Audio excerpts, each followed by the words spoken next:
118, 119, 120. 123, 124, 25?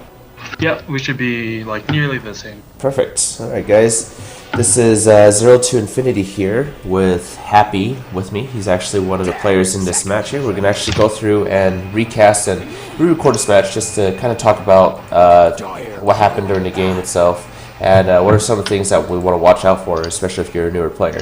So let's start talking about some of the bans that we got going on here. So we saw a ban coming out directly from Team Magic Conch. That's a great name. Why do you think they banned Undying so quickly, Steve? Or Happy? So, some of my teammates actually explained this to me. Undying right now, the tombstone's really strong because the zombies, they made it so there's no... that creeps can't kill it very easily. Even though it only takes one hero hit, in team fights you generally don't want to spend time hitting zombies. And you want to spend time hitting the tombstone that's spawning the zombies. However, recently, the heroes that were really good at hitting tombstones, like Sniper stuff, mainly Sniper, got super nerfed. So, Undying is actually rising as a really strong pick nowadays. Okay, that makes a lot of sense, too. And I noticed that your team actually ended up banning a Queen of Pain and then a Gyrocopter immediately. And it looks like they picked a Vengeful Spirit. So I've been seeing like Vengeful Spirit being picked a lot as well in all of the games that's been played in this entire tournament. And I'm thinking that the reason people have been picking Vengeful Spirit so much is because of her Wave of Terror that drops negative armor, as well as her super reliable stun and her swap. Is there any other reason why somebody would end up picking Vengeful Spirit? No, she just offers anything. She's just like a very solid support. Like you said, all her utility is extremely good. One thing that I want to add on is that the Vengeance Aura is very good at boosting the team's damage, because once you get the Wave of Terror plus a medallion on someone, dropping their armor by 10 does a lot in this game. You know, if someone's at 6 armor, suddenly they're taking mini crits from everyone who's just right-clicking, and it turns everyone into a right-clicking monster. So yeah, she just accelerates your team's physical damage. Another thing it was telling me too that was once your negative armor is once your armor is actually negative, you're going to take bonus damage, and you're saying that it's essentially just a mini crit that's hitting over and over again. Is that right? Yeah, exactly. So, you know, if you just run some quick numbers, say someone's right-clicking for 100, if they have 6 armor, they're taking reduced damage, say by some, I think it's right around 30% or 28, something like that. And if you can amplify that to a negative 4 armor, your 100 damage, instead of doing only 70 damage, is actually doing about 110, 120, and you almost do a double damage in output net by subtracting all that armor. That's awesome. So I noticed that your team here has grabbed a Tide Hunter and a Lion. So we got a pretty tanky off lane. Usually from what I see with Tide Hunter being played, just because of his ability to do an Anchor Smash can just farm creeps really well. Plus this Kraken Shell just lets him do a lot of reduced damage.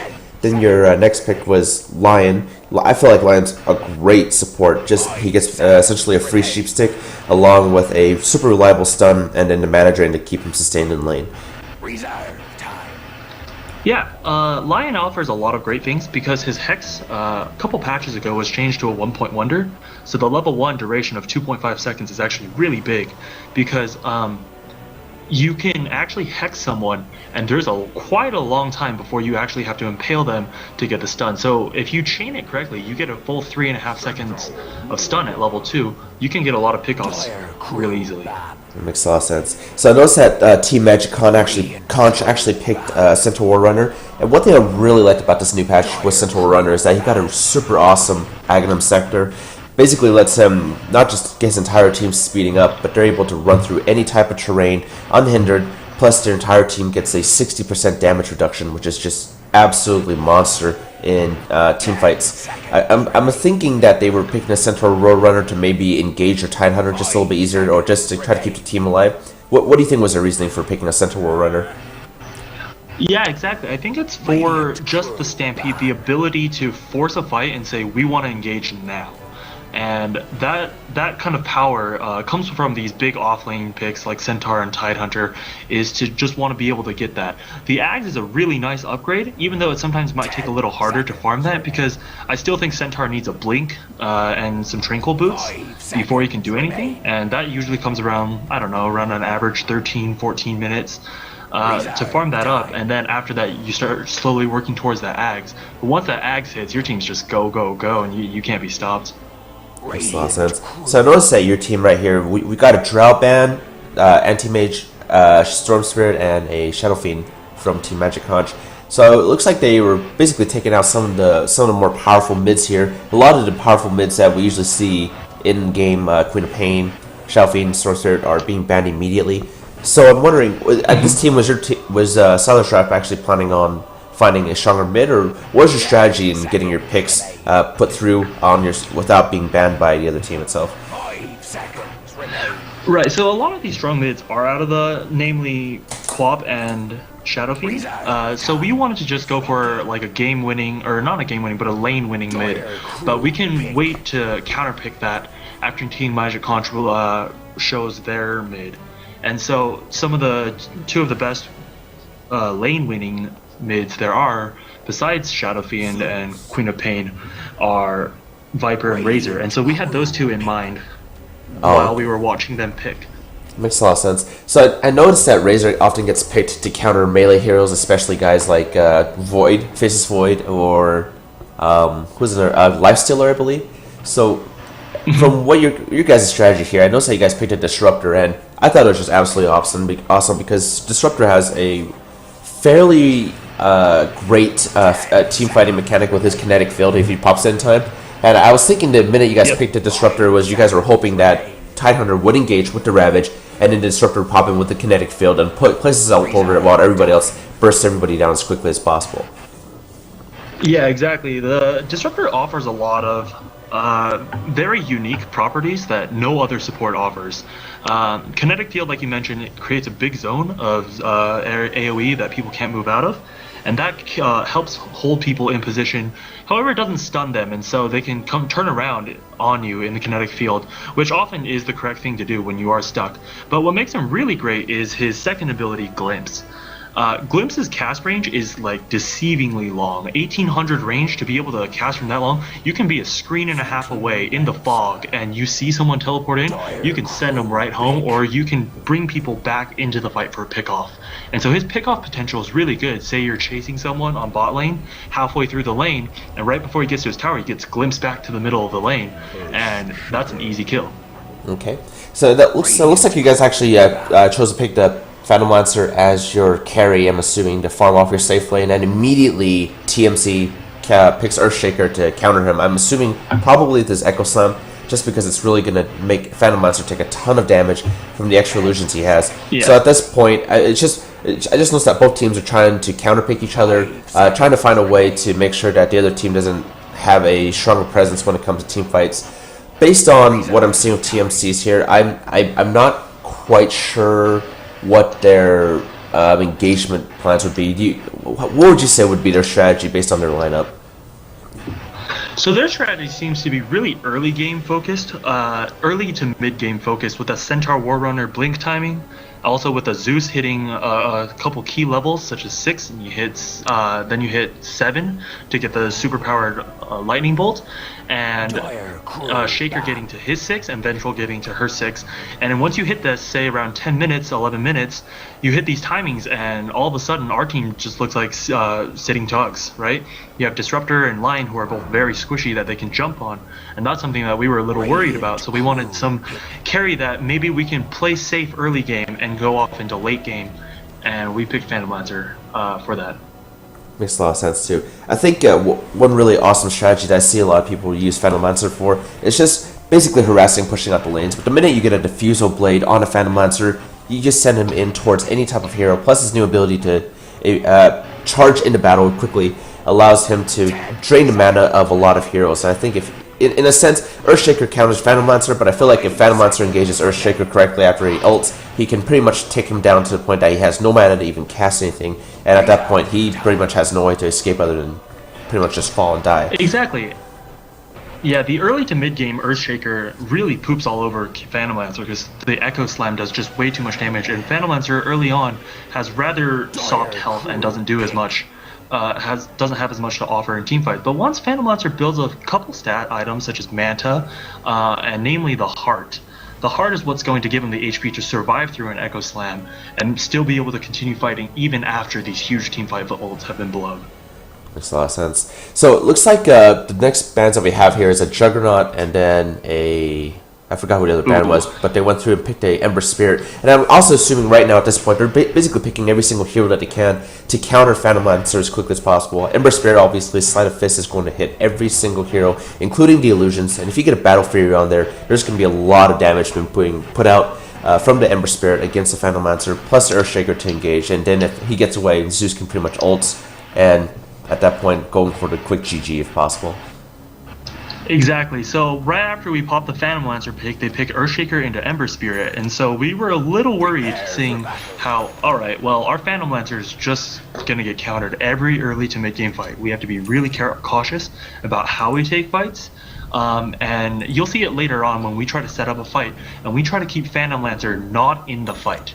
So we want to keep him split pushing into a different lane, creating space up on the other side of the maps, while we try to pick an early game advantage. And so this is why we actually end up picking a Viper as our last pick, is Viper with an early mech offers extreme amounts of tankiness. Ooh, one sec, hold on. Okay. So I'm just taking a look at this match right now, and I was seeing a super early smoke from your entire team going to the bottom lane of Radiant's side, and it looks like I'm sorry, not your team, actually, TMC was going against you, and already they have a super early encounter against your Phantom Lancer, and immediately they try to focus him down as quickly as possible. You pop the illusion. I noticed that right when you pop the illusion, you're trying to make the escape. It doesn't look like you're going to get away here, and immediately go down. So one thing I thought was very interesting was that you did not have your Phantom Lancer put any points in any skills yet until you encountered the enemy, and that's something I feel like a lot of new players should really focus on. Far too often, a lot of people are focused on the builds that they see on Dota Buff, and as a result, they end up saying, oh, well, this is going to be a standard build, and maybe put a point into Q immediately, etc., etc. And I think oftentimes it's best not to skill anything until you see what you're faced up with within your lane, so that way you can adjust as necessary. Exactly. That's really important to keep in mind, is when you go to a lane, sometimes, there's a damaging skill you want to skill. Let's just take Leshrac, for example, and you want to skill Lightning.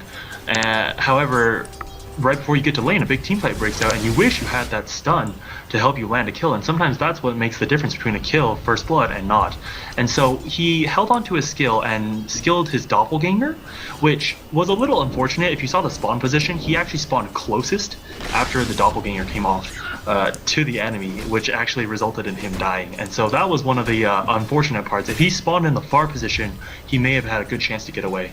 I guess that's one of the downsides of the roundedness of the doppelganger, but I think that was actually still a pretty smart play from Downward Spiral, just to try to get away from the 5-man gank. Unfortunately, he does get first blood over to Team TMC, and it looks like we have a Centaur Warrunner offlane, as we predicted, just because he is extremely tanky, with the line supporting Phantom Lancer. And then at the very top, so I'm not sure, is this called an aggro tri-lane or a defensive tri-lane? What's the difference between those? This is what you would call a defensive tri-lane. So for generally you call these for each side based on the meeting place of their creeps. So Dire side, the creeps initially tend to meet a little towards their side on the top lane, and Radiant the same for the bottom side towards their lane on the bottom side. And these are generally called the safe lane because, well, it offers less gank paths from the jungle into that area, and that's why they're deemed safe, and then hard lane or off lane. I see. So whenever you have 3 people on the safe lane, you're looking at a defensive tri-lane, and then if you actually have 3 people on your team's top river, then it's going to be actually an aggro tri-lane. Is that right? Right. No, but top river, I think this is where I died mid. Okay. I got a little bit. Maybe I got a little bit too greedy at some point. Okay. So it looks like you were actually going in for that. A different moment. Okay, but it looks like you do pop the salve there to get away. There, but I did pop the salve there to get away on a couple HP, but the Tidehunter unfortunately didn't skill Gush in order to win the lane with his Kraken Shell, and ended up not being able to get a kill with the Gush slow that was needed. That makes a lot of sense, and that was a very close call from you, because if Zeus had mana, he could have just popped one of his spells and he would have been able to bring you down. I think what really nice skill that Viper has is his corrosive skin. Super annoying.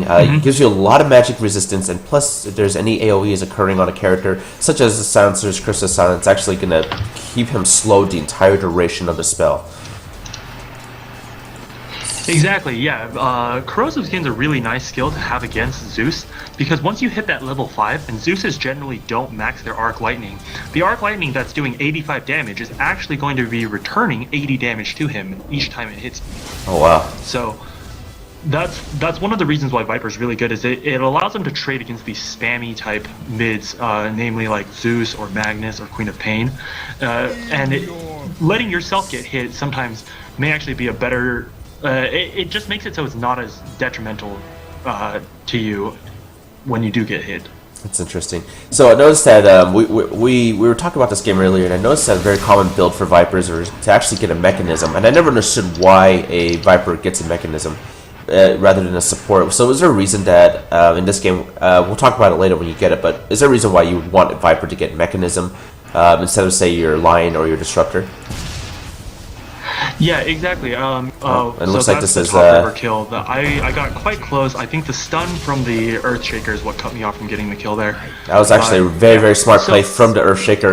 Notice that Earthshaker actually really utilized the line of how basically how long the range is on his fissure. Then it's going to go through and actually cut you off, and it allowed Zeus to secure that kill, which was a very smart play. And he was able to use his bottle to get himself some mana back up, and it basically puts you a little bit behind. And we see your Lion taking over this lane here, and I think that's actually a really nice thing a lot of players don't do as well. The minute one of your heroes die in any lane, it's not a bad idea to often rotate so that way you can still soak up some of the experience and get any type of gold you can. Since being support, you're not going to have those opportunities very often. Yep. And so, actually, real quick, the bottom, I think this is the power of the glimpse that we saw. He was caught out buying an item, and Disruptor gets some eyes on him, and then glimpses him right back into where he was 4 seconds ago. So that lands a kill on bottom. That was a great play, actually. On the Centaur War Runner. That makes a lot of sense. Yeah, it looked like Centaur War Runner was actually trying to run through the top path right there to get away, and it's a very common escape path just to kind of juke people. And just like you mentioned, that Disruptor was able to use the vision from his creeps to get that glance and pull him right back and then completely surround him. He didn't really have much of a place to run away. At that point, all he could do is just try to do as much damage as possible before he got focused down by your Disruptor and Phantom Lancer. So yeah, exactly. So back to the topic of getting a mech on Viper. So Viper really only uses mana in huge amounts of chunks in his ultimate Viper Strike, right? Right. And Poison Attack, even though it costs 20 mana per attack, you generally won't be using it outside of a fight, and you will be popping mech almost early to the middle of a fight, right when the first round of damage comes out. And so what Viper is with that corrosive skin making him tanky from magic damage, you will see that actually building a mech against their magic heavy early game damage has saved my or prolonged my life for a couple extra seconds, where they have to put extra focus into killing a Viper in order to secure that kill, right? So Viper building a mech makes it, he's a perfect carrier because he's tanky and needs it and gets it at an earlier timing than your supports would get it. So if you look at the net worth of the Disruptor or the Lion right now, none of them would be able to afford a mech for the next at least 10 minutes. And Viper, well, you see me here, I'm sitting on 800 gold, and most likely I might finish Treads and grab mech quite early. And that will come about right around the 13-14 minute mark, right when the Centaur blink timing is hitting up. So when the Centaur wants to initiate with blink and things like that, I will be able to take a fight, take a counter fight with my team behind me. And you'll see that a couple examples of that, I believe, coming up in the next 10 minutes. Makes a lot of sense. So what I'm seeing here too is some excellent warding. I really want to talk about wards because it's just a lot of new players when they get into the game itself, they don't realize how important wards are. And when you place the wards, most common spots that you'll see new players place wards is actually in the top river area, just right viewing between the runes and also where the path forks. And it looks like we actually got a match. Looks like we have a fight going down, and it looks like we're going after Zeus. Centaur's going to pop his ult to get Zeus to get away, and you guys are actually going to try to re-engage, and his Lion's going to go down. And at that point, it looks like it's a 2 versus 1. It doesn't look too good for you. It looks like you're just trying to get away at this point. And Earthshaker's going to be able to do his enchant totem just to finish that last hit. But it looks like you brought down the Vengeful Spirit with you as well. Right, exactly. At that point, I was just trying to salvage the fight. That was actually an excellent reactionary TP from the Vengeful Spirit. It was originally a 2-on-2 with me and Lion against the Zeus and Earthshaker. However, right as we go on the Zeus, the Vengeful TPs in and offers a second stun in order to burst down while we had the two of our heroes. And I would say in this case too, it's even though they lost a Vengeful Spirit and they had 3 heroes to engage on the mid, I think it was actually a good trade just because it puts basically one of the most important positions in the game out as quick as possible. And we see Tidehunter actually being focused down from the Ember Spirit and Zeus here. I don't think he's going to be able to get away.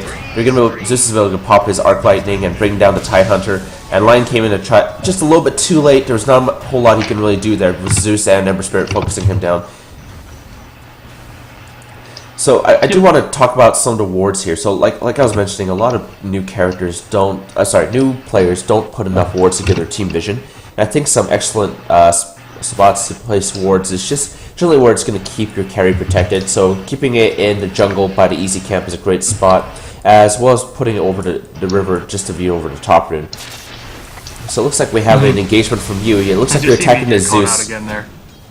It looks like you actually was able to catch the Zeus out in his jungle. And you secured a kill, but unfortunately their team reacted super quick and they were able to take you out. At that point, would you think that trade was worth it to take out the Zeus?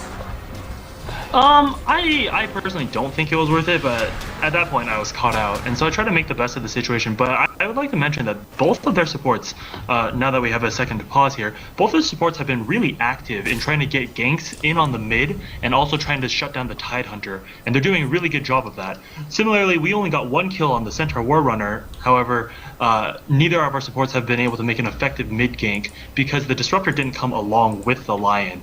Together with the the Earthshaker and the Vengeful offering 2 stuns, that's where they're getting these kills, whereas we're not. Yeah, it looks like the Zeus the early game's really favoring their team. And the Zeus is at 3-1. Let's take a look at what their current levels are as well. So we have Zeus reaching a level 6. That's going to give his ult, which is a great ult just to finish any running heroes, especially with Phantom Lancer. At this point, Zeus has a 60-second cooldown. If he had his ults up, I think he could have taken out both Lion and Phantom Lancer as well. But we do show that you are the highest level at this current point. So even though you were being shut down over and over again, how were you able to still get so much farm and keep your levels up? So I think one of the major reasons is recently there's some comeback mechanics implemented 2 patches ago, where if you kill someone with a higher level than you, you will get more experience than if you killed someone with a lower level than you, which makes some sense, but it led to a lot of like back and forth games that it didn't feel as rewarding to the already winning team.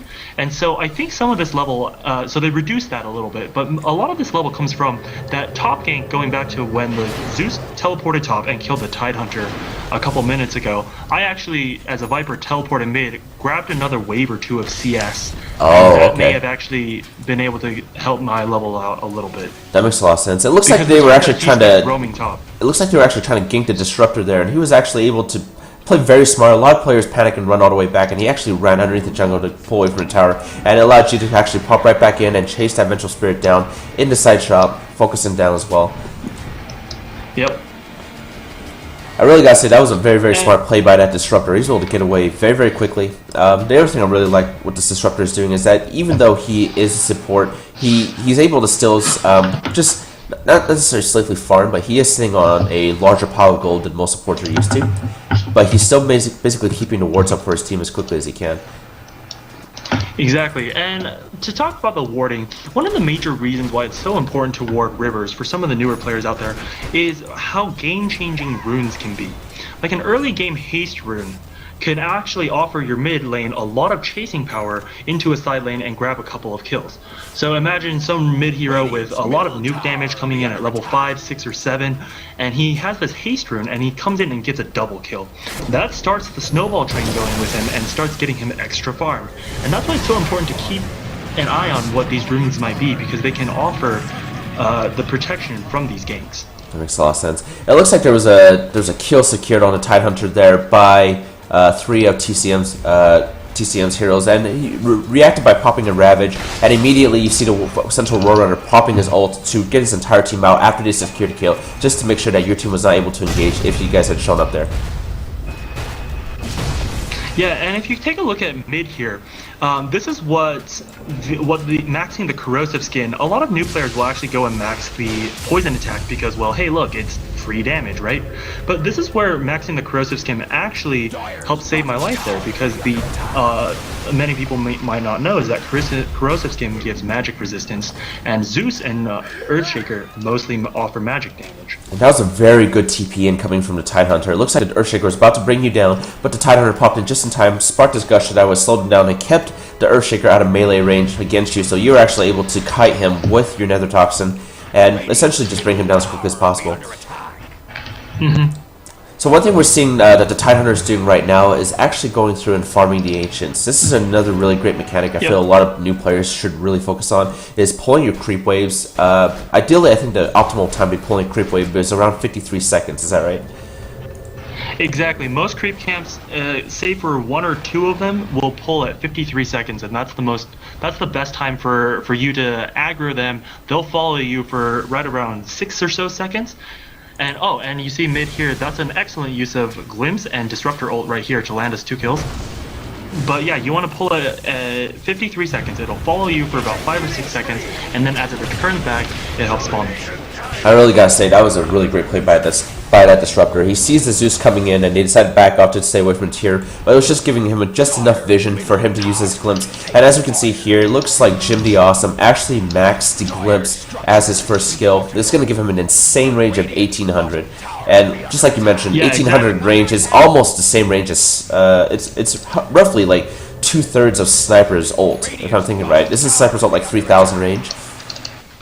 Yeah, I don't know the exact numbers on it, but I know that 1800 range makes a big difference from 600 range. A lot of newer Disruptor players will actually be, let's observe this fight mid right here. This is right when I get the mech, and you can see how it prevents a lot of damage. I probably would have died quite a few seconds earlier here had I not had that mech, and this gives my team the time to re-engage and have them burn extra amounts of time for my team to land a good amount of kills.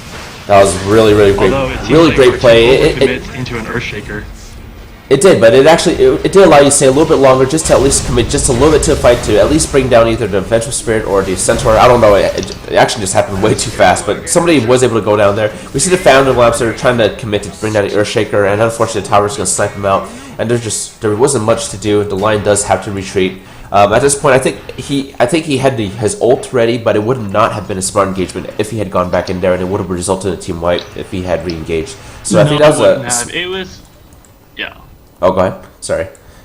Oh yeah, it was a good fight from us in being able to use the mech to buy a couple extra seconds to pick off the 2 kills of Centaur and Vengeful Spirit, but it was our bad in chasing them so far, so that the Zeus could pop all his spell damage, and we walked right uphill into an Echo Slam. Okay, that makes a lot of sense. So for me, I feel like a lot of new players, myself included, is that we don't. When do you know you've gone too far when you're going through and diving a tower like that, versus when to back off? So one major thing to keep in mind when you take these fights is first of all be conscious of everyone's level. Had we known that Earthshaker had his ult there, if someone had called it out and had been like spamming that on the mic and say, hey, get back, Earthshaker has his ult, that's something that you want to be able to communicate to the team and know that, okay, well there's the threat of an Earthshaker, so if we move uphill without vision, clumped, there's a very high likelihood that we're all going to be hit with a massive Echo Slam. Also, one thing that a lot of even professional players don't do is call out timings of spells, especially of big ultimates like Zeus ult. But I'm thinking more of things like Centaur ult and Tidehunter ult. These are ults that will change fights. You know, Valve added a very nifty feature to alt-click the clock to get the timer. So when you see Ravage, sometimes in fight, it's good to alt-click the clock. Check the Tidehunter cooldown for Ravage. Alright, 150 seconds, and count when will it be up again. And if you take a fight before that time, you actually are Ravage free. And so, knowing that all their cooldowns are up, it wasn't very smart to chase uphill after that fight. We already got the 2 kills, 2-for-1 kills. Chasing up that hill was not a very smart idea because all their big ultimate and big damages were up, and we couldn't. We turned a winning fight into a big losing fight. All right, cool. So looks like these guys are actually giving giving me crap right now. What's going on with the fight? So I think at this point is actually when I was able to finally jump into cast a game, because we casted the game a little bit late, hence the recast right now. But I do want to talk about this stacking the camps here. So this is really, really awesome. If we take a look at the, I want to say it's a medium camp on the Radiant side, we got a... That's the big camp. Oh, it's a big camp, sorry. It looks like we have a, looks like 3 stack there. Would you say 3? Yeah, I count 3 big creeps. Oh, you told me to fuck off on this game. That wasn't very nice of you. No, I just wanted to get on with the game, man. Cause, yeah, like we just took a big moving fight. I was not feeling very good. That was good stuff. Okay, so stacking the camps, just like we mentioned earlier, when you stack a camp right at 53 seconds, you're able to basically generate another camp there, and that's going to be very, very useful for characters like Phantom Lancer, who's able to farm camps extremely efficiently, as well as if you were on, say, the Team TMC, they have the Earthshaker or the Ember Spirit with the Sleight of Fist to farm the camps as well. Yeah, exactly. There's some very good. Oh, and we see a very good set of. We burn 3 ultimates to kill an Ember Spirit top, and I want to go into that a little bit later. But first, let me explain this camp stacking. So camps offer a set amount of gold. However, if you stack them, you offer another set of gold that you can gain, and that's very important, I think, to realize that you're just stacking up net worth that can be farmed later. So as this top fight pans out, here, you take this one. Yeah, it looks like It looks like the first guy to go down was the Ember Spirit, and you guys did blow through your ults on here. And at that point, it looks like their entire team re-engaged you guys, and a lot of you guys' ults cooldowns were just there's just no re-engagement, unfortunately, because the Tidehunter went down. And it looks like we see the Disruptor pulling that glimpse that we just mentioned, and immediately you guys are focusing him down. And Line is actually going to time when he puts down the puts down his Hex. Looks like he started with the Chain Sun first, so that way Zeus was not able to re-engage or pop his ultimate out at all, and then right at the last second he goes through and hexes the Zeus, basically allowing you to focus him down as quickly as possible. Yeah, exactly. And so I want to kind of talk about a little bit about the dynamics of a game. So a lot of newer players generally, you know, I'm going to carry a game, but how exactly do you do this? One of the major issues that you want to keep in mind is that you're trying to look for timings in this game. So some of the major timings that I talked about during the draft was the Centaur Blink, the Viper Mech. I want to talk about a little bit where the mid-game direction is headed. So right now, looking at both teams, it's even on kills. The gold is slightly in our favor, and it doesn't seem like there's going to be a lot of like potential for, well, it's basically at a stalemate right now. So what are the biggest goals that each team has to focus on? Well, if you take a look at the Ember Spirit's build, he's rushing straight into a Battle Fury, because he knows that the Phantom Lancer is getting quite a bit of farm on the bottom lane. And if the Phantom Lancer gets big, then the Dire team is screwed in regards to... Oh, here's another fight mid. There's just fights everywhere this game. This is a really big fight. So there's actually a lot of... yeah, exactly. And you can see that the mech right there and popping the magic wand let me stay longer for a couple of seconds in order to land that kill on Earthshaker. And right here, Disruptor lands a really amazing kinetic field and a glimpse that, I don't know if that, doesn't fully end in a kill. It might actually turn around. But he was, no, not quite. But the nice thing was he actually ended up using his Thunder Strike on the Centaur sorry, not the Centaur, the Earthshaker, just as he was running away, and he was able to bring him down. But we do see the Centaur was actually being focused by your team, and Vengeful Spirit made a very, very smart swap there to get away and bring the Centaur Runner back in. So I think I had those reversed. So it's the Vengeful Spirit you guys were bringing down. Yeah. Yeah. So I want to talk about how, like, if you look at the Phantom Lancer, right now it looks like the Diffusal Blade's flying out to him, and so the Ember knows that the Phantom Lancer is getting big, and he has his Battle Fury right now.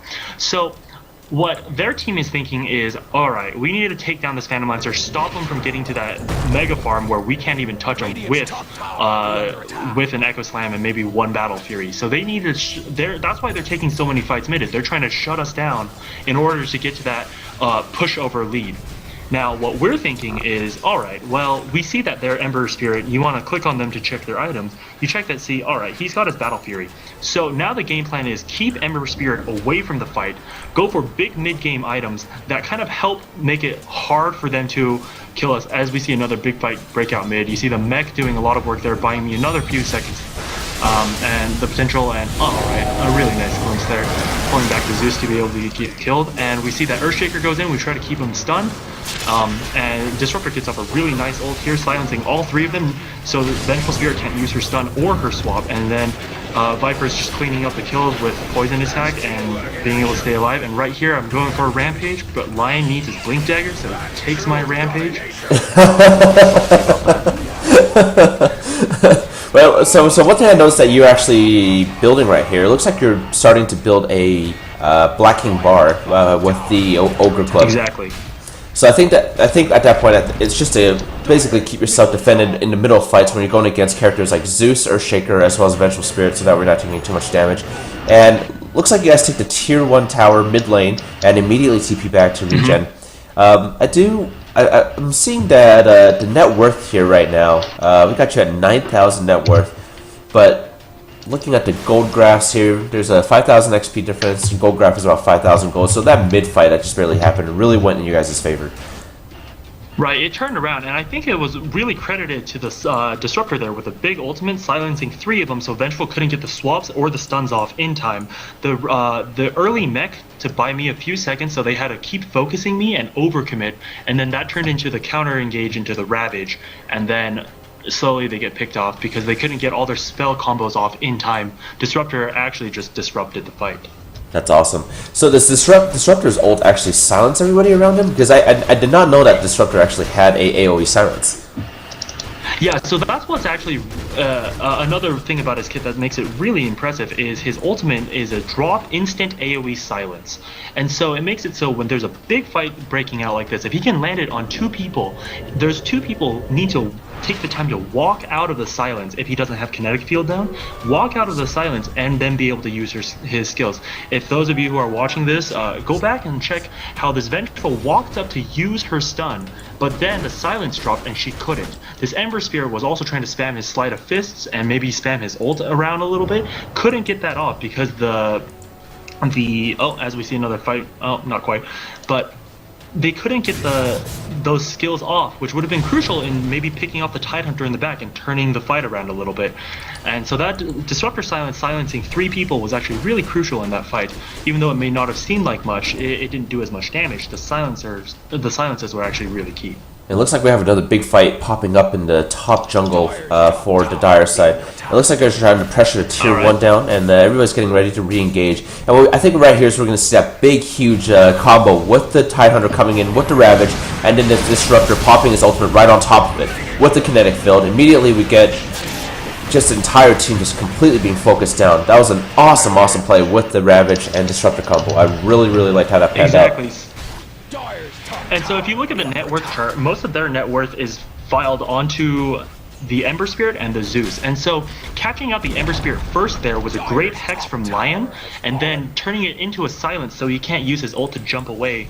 The silence from Disruptor, laying that down, and then we chain CC him with a Ravage in order to ensure that he gets killed first. Because without him buying a Battle Fury doesn't mean anything if he's dead first. And so that's why we blow all our resources in killing him, and then the Ravager manages, I think, to catch 2 or 3 people on the outskirts, and that's when the fight gets turned and won. That was awesome. I think the other thing, too, that I really want to talk about, we didn't get a chance to mention it too much, was that the Ember Spirit himself was actually extremely smart. A lot of newer Ember Spirit players don't realize that you can actually use your Remnant as both a chasing tool and an escape tool. So right in the middle, right before you guys took to Tier 1, he had actually put one of his Remnants right behind his Tier 1 tower, and he was going through the side shop over here, noticed that the gank was coming in, and right as he saw more heroes, he pops his Remnant, and he's able to run back in his retreat safely right before you guys got into that big engagement. I think that was actually a really smart play from him. The team fight didn't go in his favor, but really, really smart escape and just some foreshadowing on what may happen. So it kept himself basically allowing him to have some way to get away in case anything goes down. It's almost always a habit you should make when playing Ember Spirit is before you go in for a fight or just farming, put a Remnant in a safer place, so you can press that panic button. I have it bound to D and just jump out of there right the moment you see someone and you think you're going to get caught out. And so that's just like a little reaction timing thing you can work on. Another quick thing I do want to talk about here is look at the type of push we're doing. We don't have Phantom Lancer with us because we remember that Earthshaker did not blow his ult that last fight. And so if we had Phantom Lancer illusions surrounding us right here, there's potential for a huge Echo Slam that actually would turn the game on us. And so we actually teleport him bot, send him down there in order to create space on the other side of the map, get his farm up, be that late game security that we can have, and be able to take a fight up here a little bit better. This is actually very helpful because you guys are pressuring. There's the Echo Slime we talked about. And immediately pop in on you, and you have your BKB coming in. And I think that was really what helped secure this fight here. They were just trying to focus you down so hard. Zeus can't even do anything to you other than right click. And we see the Centaur trying to bring down that Disruptor. They just absolutely hate him there. I think we're exactly. They tried that. Yeah, they tried that, and Vengeful Spirit there, you see, I don't know if you clicked on her at the end of the fight, she hadn't used her Wave of Terror swap or Magic Missile. That's the power of Disruptor right there, is if you catch them in a static storm, sometimes they click around a little bit trying to wonder what's going on, and then they figure out, oh my goodness, I'm actually not able to cast any spells. They have to take the time to walk out of that, and that's the time that your team turns around and kills it. And that was just absolutely devastating against characters like Zeus, who's just so reliant on his spells to do damage. His right-click animation is, I want to say it's pretty horrific. I would say next to Crystal Maidens, it's one of the worst attack animations in Dota. Yeah, it's pretty up there. But one thing that you mentioned there that was really nice was that you said that you had your entire team actually focus on pushing the top tower and creating some space for your Phantom Lancer to farm. And with how much pressure you guys were giving them, it did allow them to safely farm. He didn't re-engage for the fight, and they were able to focus him down. I think that was their primary target. But we see right here now, I think they're starting at this point to realize that you're getting fairly fed, especially with the mechanism, and just getting a little bit out of control here. We have a big Ravage, and then we see another Kinetic Field popping in. You didn't go through and focus the Zeus down, and it looks like the rest of their team is just trying to get away at this point, trying to defend at the high ground. They were able to bring you down after committing, but I'm not sure if it was worth it. They lost their Zeus and their Vengeful Spirit, and right now it looks like they're going to have to retreat. Centaur's trying to savage the fight. Tidehunter's going to get away. There's so much going on, and we see that glimpse popping right there from the Disruptor. It was just awesome.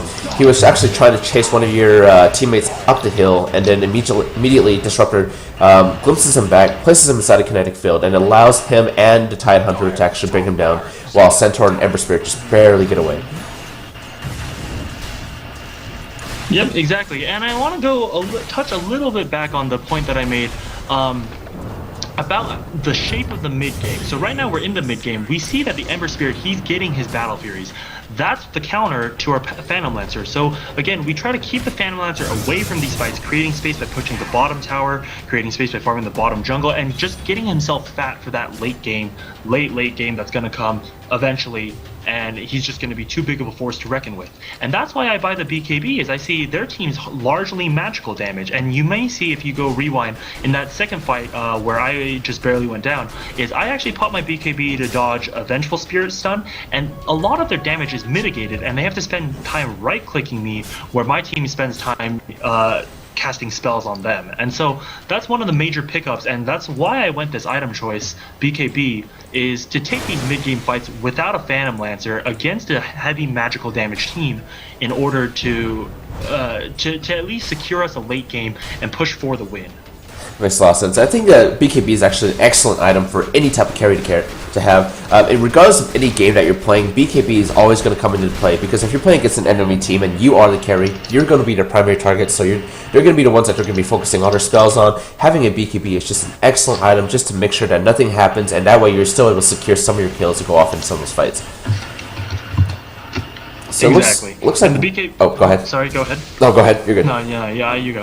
Okay, I was gonna say it looks like there's gonna be another fight being re-engaged here in the mid tower, or maybe not. I think it looks like they're trying to maybe group up. Yeah, it looks like they end up creating some space for that Centaur up there to push that lane back. At this point, you can already see how devastating Phantom Lancer is. He just becomes such a cancer. Once he starts getting his ult up, he's able to generate so many illusions, and a very common build I see a lot of Phantom Lancers do is also getting a Manta style. It just further synergizes what he can do already, and the more illusions he has, he's able to push those lanes extremely quickly. It looks like we have a fight going down by the Roche pit. Looks like your Lionel's Echo's coming through, grabs a rune, and he's going to get focused down immediately by everybody. Okay. And this fight... Yeah, it looks like two people were caught out when all five of them were there. That was a tough fight, but we do see a very quick TP out by you, seeing what's going down. And you're able to just barely get away. I think if they had gotten some vision on you, the Vengeful Spirit would have been able to swap you. Now, does the swap actually... maybe her cooldowns were off. I don't know. Does a swap actually disrupt a TP as well? Does it sort of count as a stun? It does. It cancels channeling spells, and so things like Warlocks of... I forget what the big hand thing. Slow. Okay. Yeah, I know what you're talking forget about. what the name is. But yeah, things like that, TPs, Bane's Fiend's Grip, yeah, it does cancel channeling spells. Okay. So that was very, very. I think it was just relatively lucky that they didn't catch you, considering that they were so close to you. But they were able to catch both of your supports out. Now the supports taking a hit versus you dying. I think it was much better to have supports go down, obviously, so that way you're able to keep your gold worth up. And from here, we can see that Phantom Monster is getting his farm very, very quickly. He's already at 182 last hits. That's 50 more than what the enemy's Ember Spirit's at right now. Exactly, and you kind of see how the game dynamic's shaping up. So we're just going to slowly starve them of farm. We're going to try to not let the Ember farm and make him defend. That's why we're trying to group up top and keep the Phantom Lancer away from us. You have 4 of us together, and then you keep Phantom Lancer on the other side farming up. That's how you're going to starve their carry versus your carry. And you know that with me getting a couple of early good kills with a BKB, and now with Ags and Mech, it makes it very hard for them to try to focus us. And here you see another huge set of team fights where Disruptor gets off an amazing silence, a big Ravage catches 4 people, a Pipe and Mech were popped, and so that's a lot of damage mitigated. And you see a Blink Echo come in here by Earthshaker. He's trying to focus, but he misclicked and didn't hit the Titan to get the last hit. And you have Vengeful trying to chase the team, and then Viper's coming in trying to do the damage and try to Earthshaker misses his stun on Viper, and Viper at this point is just trying to use his poison tack to kite the enemy team and make sure that they don't get to him. And then we see another really great kinetic field from the Disruptor there, just to try to keep them from chasing you, but keeping them staying there so that way you guys can re-engage. This team fight just went really, really well for you guys. I think in the middle team fights too, a lot of players, myself included, is that we lose track of who we should be focusing down, and we're just trying to deal as much damage as possible. But a lot of times it's better to communicate who we need to bring down first. So I think if they had focus there, they probably could have brought down at least 2 of your heroes. But we had the Lion and the Earthshaker attacking 2 different heroes along the Central War Runner. Had they focused the same hero, they would have at least gotten a kill out of there. So we see the top racks going down for the Dire side. Ember Spirit coming in to try to do some damage, and already you see the kinetic field being dropped immediately by the Disruptor. This Disruptor was just amazing this game. I really wanted to... Disruptor made some huge plays this game. Another interesting fact to note is when you take fights like this on a winning type of winning game, you know, your team's already doing well, and you take a 4v5 top and you can pop Pipe and Mech and try to survive the fight, keeping the Phantom Lancer away from you allowed him to push mid and grab a set of tower and a melee racks. And that's one of the major things that we try to accomplish this game, is to keep them away. Big Ravage too, by the way, sorry, just want to say, big Ravage, and then Disruptor immediately popping that kinetic field on there, and they're going to bring down that Central War Runner right down mid lane, chase down the Zeus is going to try to pop his ult to do some damage, he's still going to go down, Phantom Lancer coming in, again with that ultimate, like you said, silencing everything in there, including the Central War Runner, which just makes him completely helpless, because all he can do is just right click, and he doesn't have the ability to do any type of stop anybody, and immediately we see the Vengeful Spirit being brought down as well. We have another full team wipe from TMC. You guys are just looking amazing at this point. This Disruptor, I really say, really helped take the game for you. It looks like he was actually trying to go for a mech. So I would say... Yeah, so I don't know the verdict on this, just because these boots came out, because he's going for the arcane boots plus mech combined thing. I don't think that stacks with mech. The Guardian Greaves, I believe, is what he's talking about. Yeah, exactly. The Guardian Greaves, I don't think stacks with mech, but I think he just built it anyway. I don't quite know, because it wouldn't make sense to have Guardian Greaves and mech be able to pop a 500 insta-heal for your team. No, that makes a lot of sense. I don't think that's possible. But I think the reason why a lot of people are starting to go for Guardian Greaves a lot more often now is that once any hero within a 900 range goes down below 20% health, they immediately get 15 armor and 15 health regeneration. So So I think in team fights, along with your Pipe of Insight, I think it was just adding much more tankiness to your team as well. So it may not have, I would say, stacked with the mech, but I think it was just offering a little bit more within the team fight. So I don't think that was a bad he went team fight. some really good item choices in Pipe first, recognizing that the team already had a mech and the enemy team was doing a lot of magical damage. So the Pipe mech timing after I think the first two fights, the Pipe mech timing is really what turned it. Along with his silences, being able to stop these huge combo stuns that their team's doing, that's something that's really important. For him to do. And now you kind of see a split fight here where 3 heroes went off to go chase an Ember Spirit and a Zeus, but those 3 people caught a Phantom Lancer on the back line, and so we decided to turn around, hit the Earthshaker, and again he gets an amazing 3-man silence, making sure that the Vengeful can't get her stun or her swap off, and that's how we end up getting two kills on the Earthshaker and the Centaur Warrunner. And I think here we chase down the Vengeful Spirit, glimpse her all the way back there. I think that's a kill. Yeah, that's got a kill. That was actually a really, really great team fight. And again, that Disruptor glimpse is just so overpowered. That range is just amazing. I really want to talk about this Disruptor because one of the things that a lot of support players don't realize is that you can actually get quite a bit of farm just simply committing to team fights and staying alive. A lot of players think that when you play as a support, you're going to be porting entire game, but we can see that support by this Disruptor was actually buying wards the entire game himself, but he was still able to get a Guardian Greaves and Pipe of Insight. Both of them are not cheap items. Guardian Greaves costing 5,300 gold, and I believe the Pipe of Insight is 3,900 gold.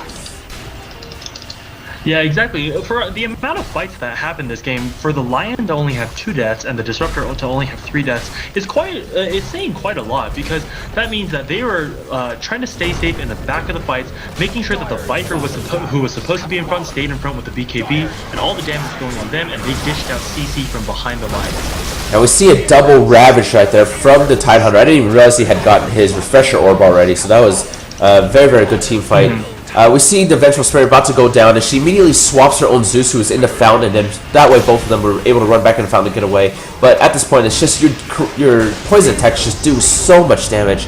I think one of the things that people don't realize is that Viper doesn't necessarily need to have a lot of damage-dealing items to deal damage, because his poison attack is actually reliant on how much health is missing from the enemy hero. Yeah, so his W Nether Toxin does more damage the lower health the enemy team is, and the Poison attack provides a great slow and and a huge dot over a small amount of time, and yeah, so that's the game, and it was a mid-game decision. I would say that this game was won by Sylar's Wrath. Based on a mid-game decision that you saw the Ember's timing of Battle Fury, you split the Phantom Lancer off away from the team, and then you try to focus together, getting some key items such as the Tides Blink. Oh, we never mentioned that. The Tides Blink, you get the Viper, BKB, and Mech, and then Disruptor pops in a pipe in there at some point. That's what's going to create the type of mid-game push pressure to create space for the Phantom Lancer into a magic damage comp. Makes a lot of sense. So I actually want to pause just right at the screen with just everybody's stats showing back up here. So I think some of the things I actually really want to pay attention to here is the amount of assists from the Disruptor and the Lion here. So it looks like a lot of times the Lion and the Disruptor were just there on every single point that they could. You notice that they didn't secure a lot of kills for themselves, but rather just bring down the enemy heroes down as quickly as possible to let your own carries take the kill. A lot of players who play a Lion tend to use the Finger of Death as the finishing move, and I think a lot of the higher end players tend to open with the Finger of Death and then follow up with the Hex and Stun. And it looks like so they hex, they get the CC down, but they get the finger out there in order to burst people. If you recall, a couple kills on Ember were done with the Lion landing a hex and immediately fingering the Lion in order to get that damage down, take off the shield, and burst the Ember so you could take a fight without their carry. Yeah, this was a very, very hard fight for TMC to come back from. Again, like you said, it looks like everything was fairly even mid-game right until that the halfway mark, and it's just from there, it just seems like you guys snowballed out of control. They felt like they had shut you down, and we immediately see you just getting the BKB, and that's where everything started coming through. Disruptor getting the pipe, completely mitigating all the magic damage that TMC had. Does Ember Spirit's Sign of Fist count as a physical attack or a magical attack? It's a physical. It says in the description he goes around and he swipes people with an auto attack. So things like Battle Fury and Crit and Maelstrom, they do proc. Okay, that makes a lot of sense. So it looks like he was actually trying to go for a double Battle Fury build here. What would be the reasoning behind getting 2 Battle Furies? So Battle Fury makes it so you cleave twice as much, and in a team where there's a huge amount of clumped up people, say you land an Earthshaker Echo and you hold them there, getting one slide of fists off, and he just bounces around the battlefield with all his cleave damage hitting all the different heroes, he's going to do a lot of damage with 2 Battle Furies. The one problem I think I had with his build is he farms straight Battle Fury, which made him a little squishier. Ember Spirit doesn't have the best base health and armor, I don't think. And so it made it so when we went top to in that mid game once the BKB timing came out, made him very easy to burst as he didn't have say an extra 200-300 health to serve as a buffer, and that's why you see a lot of professional Ember Spirits. They do go for the drums, although I have seen safe lane Embers go straight for the Battle Fury because that's what they need against the Phantom Lancer. So I do see the line of reasoning behind the Ember Spirit players play. I still gotta say that Earthshaker was still fairly able to secure quite a bit of farm for himself, able to get a Blink Dagger and a Force Staff. Considering that his kill to death ratio was not the best one, I would say, but at the same time he was still able to secure quite a bit of farm for himself, and I think that's something that a lot of new players can learn from, myself included. For whenever I get in fights and I get killed over and over and over again, I cannot get my farm back up to that point to even say farm a 2,000 gold item like the Earthshaker did. So what would you say is a good strategy in terms of making sure you get your items farmed as well when you're just feeding the other enemy team? Yeah, so one of the major things that you want to look at here is the CS difference between Earthshaker versus the two, like all the other supports. Disruptor Lionel sitting around 30 just from ambient CS, Vengeful sitting at 18 just from getting one like every 2 minutes or so. But Earthshaker getting that definitely means he spent a good amount of time using his mana. That's one of the major problems, I think, if you're looking for major tips, is if you're behind, you're feeding the enemy team, you revive, don't just go TPing into another fight and just suiciding again, because that just loses you even more gold until you're out of unreliable gold to use. Is to maybe try to get your team to calm down a bit, not fight as much, use your mana in the jungle and farm those creeps that say that they're just gold sitting there and your carries aren't taking. So use that to get yourself a Blink Dagger early. I think this Earthshaker secured a Blink Dagger by 13 or 14 minutes, and that's a rather fast one for a support Earthshaker who's not in a snowballing position. That's awesome. Yeah, and it looks like he was actually he had a lot of really good key plays. Again, I think that early gank that he had against you in the jungle, where he basically threw his fissure down from the jungle camp just so that his Zeus could get the kill before he gets wiped out, was just a really smart play from the Earthshaker himself. One thing I do want to mention is the levels here. So the key levels I really like to mention are 6, 11, and 16. I believe is when you get your ability to actually level up your ults. The differences between the ults here is that Zeus just barely got his level 3 ult, and that's the difference between, is it like 100 or 200 extra damage on his ultimate? I think it's about 125. Okay.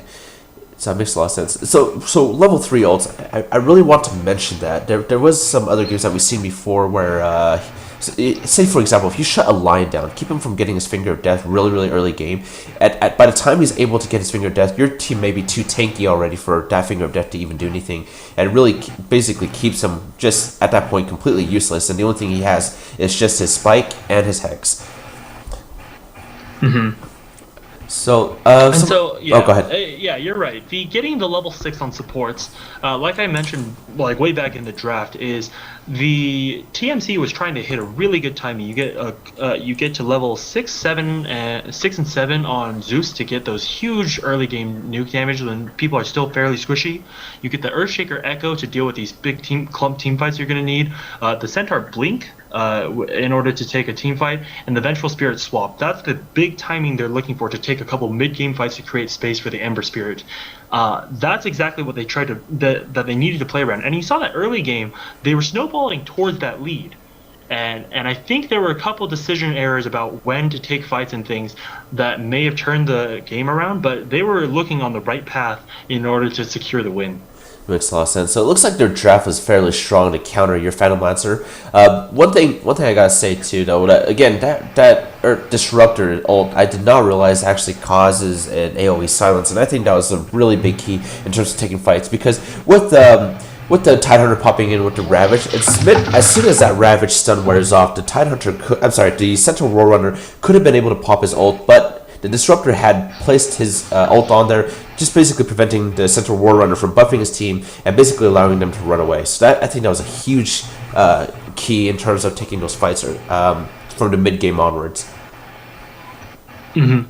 Yeah, the Disruptor ulti is not something to underestimate. He's a very strong support in terms of being able to catch out, in terms of offering a lot to team fights. The one thing he doesn't quite offer is the damage of, say, like a Lion Finger or something like that, or like the Vengeful Spirit ability to reduce armor, because a lot of people don't max the Thunder Strike on him. That makes a lot of sense. So it looks like we had this first game go to Team SW for Sylar's Wrath, and looks like this is a best of 3 series. So there's still one more game we're going to cast and upload as soon as possible, guys. We do appreciate you guys for watching, and thank you so much for tuning into our channel. Stay tuned. Hopefully we have another online tournament coming up, and we will have another. I believe your team is going to be playing. I believe Team Undecided sometime this week. Is that right? Yeah, something. I think we're still trying to work out the timing, but yeah, it's Team Undecided. I really think so. Coming up with this next week. That sounds great. Well, thanks again for joining us, guys. This is Zero to Infinity with Happy, and hopefully we get another cast up soon. Thanks for watching.